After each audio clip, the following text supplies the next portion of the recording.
The Valorian Empire had ruled the galaxy for 3,000 years. Their Armada, consisting of 200 warships each the size of a small moon, approached Earth's orbit with the confidence of predators who had never known defeat. Admiral Thexlar watched the primitive blue planet on his viewscreen, mandibles clicking in amusement. A single defense station? He hissed to his second-in-command. The humans are even more pathetic than intelligence suggested.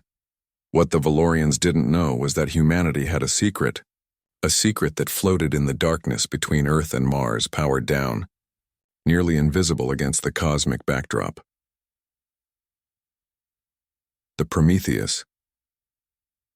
Nick Chen floated through the cramped corridor of the prototype warship, his magnetic boots barely keeping him anchored as the artificial gravity flickered again. He was the only person aboard qualified to pilot this monstrosity, and even he thought command had lost their minds activating it. Kiza, status report, he called into his comm. On Earth's orbital defense station, Chief Engineer Kiza Okafor pulled up the diagnostics on her cracked tablet. The Prometheus had been mothballed for 15 years, deemed too unstable, too experimental, too human. The quantum drive alone had killed 3 test pilots before Nick had figured out how to sync with it. "You've got 40% power to main systems," Kiza replied, her Nigerian accent thick with stress. "The quantum core is holding, but Nick, if you push it past 70%, I know. I'll become quantum soup spread across multiple dimensions." Nick strapped himself into the pilot's chair, which was less a chair and more a neural interface cocoon. "But if I don't light this thing up, Earth becomes the Empire's next mining colony."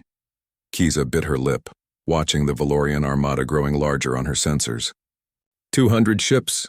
The Prometheus was one vessel, built on principles the galactic community had declared impossible or insane. Humans, as usual, had ignored both assessments. "Powering up," Nick announced. The Prometheus awakened. Admiral Thexlar noticed the energy signature 3 seconds before his shields officer started screaming warnings. On his view screen, something that had appeared to be space debris was now blazing with energy signatures that made no sense. "What is that?" he demanded. "Sir, the energy readings they're off every scale. It's using quantum fluctuations as a power source." "That's theoretically. I don't care about theoretical." Thexlar roared. "Fire all forward batteries!" 500 plasma cannons erupted simultaneously, enough firepower to vaporize a continent. The beams converged on the human ship and passed right through it, phase shift holding. Nick shouted, his consciousness expanding through the ship's systems. The neural interface made him more than human, less than human, something the Empire's rigid minds couldn't comprehend. The Prometheus didn't just move through space, it moved through the quantum possibilities of space. "They're recalibrating for phase-shifted targets," Kiza warned, her fingers flying across her console.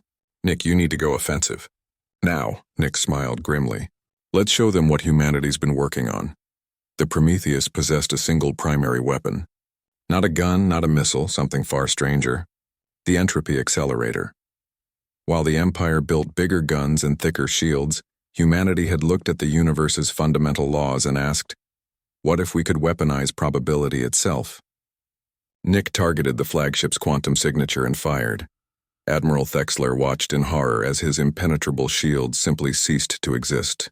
Not destroyed, they had never existed in this timeline. Then the hull plating began to age, centuries passing in seconds. Metal sublimated into rust, into dust, into quantum uncertainty. His flagship, the Pride of Valoria, died of old age in 30 seconds. All ships' evasive maneuvers. He transmitted before his communications array dissolved into component atoms. "Retreat! Retreat!" But the Prometheus was already moving, quantum jumping between ships faster than they could track. Each time it fired, another warship experienced catastrophic probability failure. Some aged into dust, some found themselves occupied by the same atom simultaneously, resulting in matter-antimatter annihilation. One simply ceased to exist, probability declaring its construction had never occurred. The Empire's weapons were useless.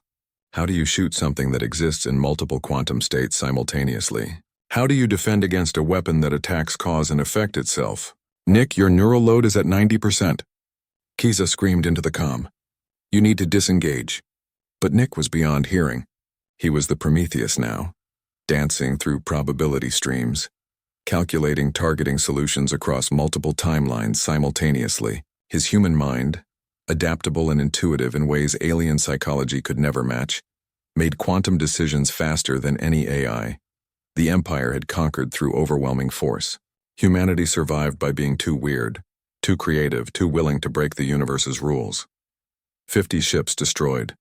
100. 150. The remaining Valorian vessels broke formation entirely, quantum jumping away at random vectors, abandoning their admiral, their mission, their pride. They had encountered something their doctrine had no answer for, a species insane enough to weaponize the fundamental uncertainty of reality itself. When the Prometheus finally powered down, drifting silent once more, Nick slumped in the neural interface, bleeding from his nose and ears. The quantum backlash had nearly killed him, but Earth still orbited serenely below. Nick? Nick. Kiza's voice finally penetrated the fog. Talk to me. Still here, he croaked. Still mostly in this dimension anyway. How many got away? 47 ships. They're still running. Kiza laughed, a slightly hysterical sound. Nick, you just defeated the Empire's Grand Armada with a prototype ship held together with duct tape and human stubbornness. That's humanity's secret, Nick whispered, feeling consciousness slipping away. We don't build the biggest guns. We build the weirdest ones, and we're just crazy enough to use them. As recovery shuttles launched from the defense station, Kiza pulled up the long-range sensors. Across the galaxy, the Empire was receiving reports of their catastrophic defeat. Military analysts were tearing apart their tactical doctrines, trying to understand what had happened. They would never truly understand. Because the Prometheus wasn't just a ship, it was a statement. Humanity didn't play by the established rules. They rewrote physics itself, turned the universe's uncertainties into weapons, and piloted machines that would drive alien minds insane. The Empire had ruled for 3 millennia through superior firepower, but they'd never encountered a species that looked at impossible odds and said, "Hold my beer." Admiral Thexlar's last transmission, recovered from the flagship's debris field, would become infamous across the galaxy. They fight like the universe itself is negotiable. Avoid humanity at all costs. Kiza smiled as she read the intercepted message. The Prometheus would be repaired, upgraded, and soon it would have sister ships. The Valorian Empire was about to learn what every schoolyard bully eventually discovers. Size doesn't matter when your opponent fights dirty. And humanity? Humanity had been fighting dirty since we climbed down from the trees. Earth's overlooked prototype hadn't just won a battle. It had announced humanity's arrival on the galactic stage with a simple message written in quantum fire. We're here. We're weird. Get used to it. The end.